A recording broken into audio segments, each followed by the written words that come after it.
parler des plus belles preuves d'amitié. Venez réagir si vous voulez faire de la radio vraiment pendant 30 secondes. Vous passez même un petit coup de fil. Vous passez un petit coup de bigot. Guillaume et votre histoire. Vous commencez le texto par Guillaume et vous l'envoyez au 61112. Quelle est la plus belle preuve d'amitié qu'on t'ait fait, Johan? Alors, 33 ans du Mans qui est avec nous avant. Bon, donc déjà, c'est moi qui ai voulu faire une preuve d'amitié à mon meilleur pote, en fait. Je raconte l'histoire vite fait. Un soir, de week-end, on décide de sortir avec mon pote, le pote en question, et puis d'autres amis. Et puis, en fait, dans la soirée, on avait bu, on avait un peu trop arrosé la soirée. Et en fait, le problème, c'est que c'est parti en bagarre contre d'autres personnes. Et il y en a deux exactement sur qui on s'est peut-être un petit peu trop acharné parce qu'ils sont partis à l'hôpital et tout ça. Et donc nous on est rentrés comme si de rien n'était quoi. Et en fait 2 jours après, parce qu'en fait on est rentré chez mon meilleur pote. 2 jours après, les flics sont arrivés chez mon meilleur pote. Et en fait ils lui ont dit, donc ils ont demandé si c'était bel et bien lui et tout ça, où est-ce qu'il était, au moment de l'histoire quoi. Donc moi déjà d'entrée. Attends, juste pour faire un point, déjà c'est pas bien de s'acharner sur les gens. Bah non, mais pourquoi vous vous battez? Je comprends pas. En fait, on s'est battu, si tu préfères. Déjà, on était complètement sec et en plus, le fait c'est qu'il y avait des filles avec nous. Ouais, je sais, c'est débile. Ah ouais. Mais Mais là le clichouille quoi. Mais le clichouille. On était déjà ça cause la modération d'alcool. Je suis obligé de le dire à chaque fois qu'on en parle. Quand on était en soirée, donc il y avait pas mal de potes et tout ça. Il y avait des filles qui étaient avec nous. Et puis il y a une fille en fait à chaque fois, à plusieurs reprises. Elle venait nous voir, elle nous disait écoute voilà, lui il me saoule, il arrête pas de me coller, j'arrête pas de le remballer, ça va pas. Donc mon pote il est déjà allé une fois, il lui a dit écoute elle a pas envie de toi, elle a pas envie de te voir, laisse-la tranquille quoi. Et en fait c'est parti parce que mon pote a pris une gifle. C'était mérité. Donc non, la gifle que mon pote il a pris, c'était pas mérité. Ouais, il est parti le voir pour lui demander d'arrêter. Attends, j'ai pas compris alors l'histoire. Il voulait calmer les jeux. Attends, j'ai un stagiaire. Son pote voulait calmer le jeu, c'est ça? Ouais. C'est ça. En fait, mon pote, il a voulu aller voir le mec pour essayer de calmer le jeu. Voilà. Et de lui faire comprendre doucement, si tu préfères, comme quoi, la c'était fille, une fille, j'ai compris. C'est une fille qui, en fait, c'était des mecs relous avec les meufs, mais qui étaient pas avec toi, c'était les autres en fait. Ah oui, d'accord. C'est une fille de chez vous quand même.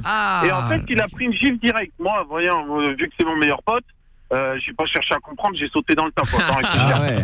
Normal quoi, je veux dire, ton meilleur pote, tu te fais gifler, tu le défends quoi. Normal. Et en fait, le problème, c'est que nous, on était un petit groupe, on était 4-5, en face pareil.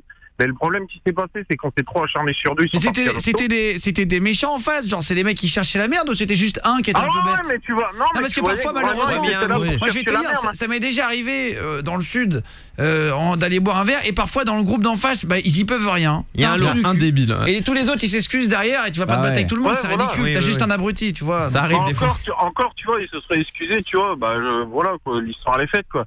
Mais dès que mon pote il a pris une gifle, il y en a 4 derrière qui se sont levés. Je me suis dit, quitte à prendre une branlée, je vais aller le défendre. Tu peux pas laisser ton meilleur pote dans la galère, quoi. Ouais. Mais toi, t'es particulièrement costaud pour y aller versus. Mon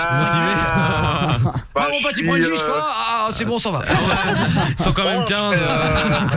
C'est pas très grave une gifle. C'est pas mal. Je trouve ça, je trouve que je suis normal, quoi.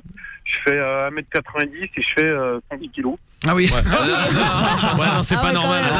C'est costaud, là. Donc enfin bref, ça s'est très mal passé. Donc il y en a 2 qui sont partis à l'hôpital. Et en fait, je l'ai su ça quand j'étais interrogé au poste par les flics. Parce que le truc qui s'est passé, c'est que mon pote était déjà en sursis pour bagarre et pour d'autres conneries qu'il avait fait avant. Et en fait, il avait pris 3 ans de sursis. Oula, mais tu traînes avec des anges. Ouais.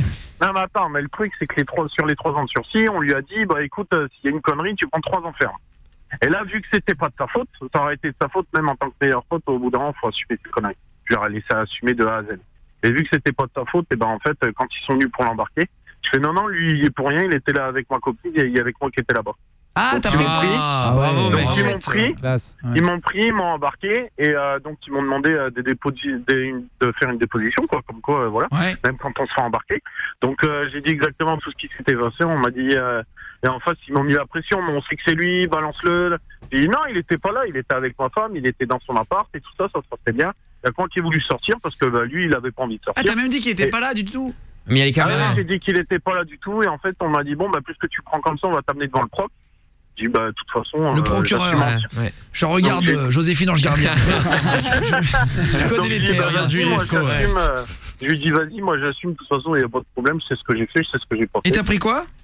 Et en fait, donc ils m'ont mis ce qu'ils appellent une détention provisoire.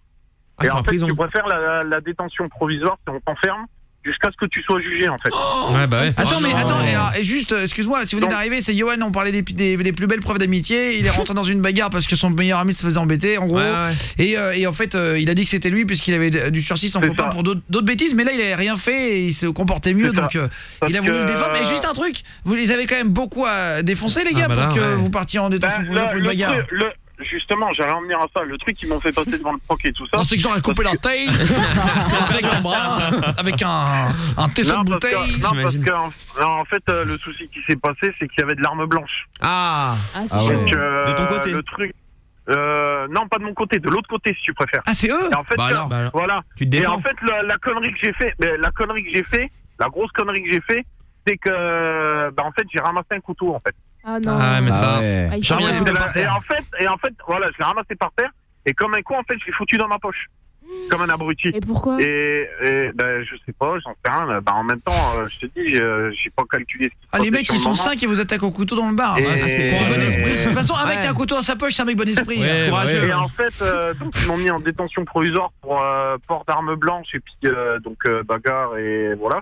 Et je sais plus comment ça s'appelle le truc comme quoi. Attends, mais comment ils pouvaient il y en a savoir que deux. t'avais une arme blanche dans la poche s'ils viennent de chercher 3 jours après? Tu l'avais pu?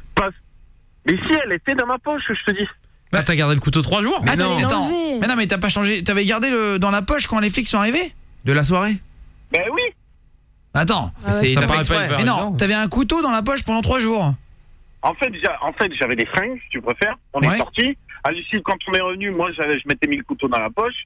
Je suis sorti. J'ai vu qu'on est retourné chez mon meilleur pote. J'ai foutu les fringues de côté. Entre-temps, ben oui, évidemment, je me suis lavé, je me suis changé tout ça. Oui, t'as remis puis, le jean en en fait- gros. Ouais. Et Ah, après, merde. j'ai remis le jean. Et le jour Ah, la où j'ai connerie. remis le jean, si tu préfères, ils sont arrivés, ils ont voulu l'embarquer. Moi, j'ai dit non, c'est pas eux. Oh là là. Johan du Mans, tu m'entends, Johan? Ouais, je suis toujours là, ouais. Pour le sujet du soir, hein, Johan qui a Ouais. appelé avant, on parlait des plus belles preuves d'amitié. Et tu t'étais battu avec un pote malheureusement qui se faisait emmerder et C'est ça. t'as pris pour lui. Voilà, c'est ta C'est preuve beau. d'amitié. C'est ça. Franchement, Et juste, ouais. juste t'as eu quoi pour terminer le sujet, puis ensuite on va passer au bon Donc, plan de ouais, Fares du standard. pour terminer le sujet, en fait, quand je suis passé donc, devant le proc, il m'a dit bon ben vous avez tant de détention provisoire, tant d'être jugé. Et en fait, le problème c'est que l'affaire elle a mis 2 mois quoi exactement 2 mois et demi. Et pendant 2 mois, je suis resté enfermé à sa place quoi. Ah ouais, Ah 2 ouais. mois et demi. Ah ouais. Putain, c'est long. Ouais. 2 mois en fait, à l'issue des 2 mois, si tu préfères. On est venu me voir, on m'a dit c'est bon, vous sortez. Donc j'ai été mis dehors et j'ai reçu la lettre après de convocation au tribunal. Et puis quand je suis passé au tribunal, donc on m'a dit comme quoi je devais avoir 2 mois ferme. Et en fait ils sont obligés de te donner 2 mois ferme du fait que tu as déjà fait les 2 mois si tu préfères, par rapport à la détention Ah bah oui. Ah provisoire. bon? Bah, c'est Voilà. comme si t'avais Ah fait oui, des oui. mois. Ah Ils oui. sont obligés. Il y en a un qui Le te fait dit que non tu mais les il as dit déjà que fait. c'est pas de sa faute et son pote a déjà été condamné pour bagarre, le couteau était pas à lui et ils l'ont mis en tôle direct, on n'est pas aux USA. On met pas les gens en tôle pour rien, ils se foutraient pas un peu de notre gueule, voilà. Bah, je sais pas. Il y en a plein qui te croient pas par rapport à l'histoire, il la trouve incroyable le fait d'être mis directement en prison Oula. comme ça. Il y a un doute. Bah ouais, écoute, il y a un doute, moi personnellement, voilà comment ça s'est passé, donc c'est tout quoi. Et notre consultant Frédéric Badinter va réagir, consultant police justice énergie. Oui, bonsoir. 1980, Badinter désatabli la peine de mort. Désatabli. Comment on dit en fait enlever, il a enlevé la Aboli. peine. Aboli, putain, c'est le mot que je Abolition. cherchais. Désaboli. Désaboli. Désaboli.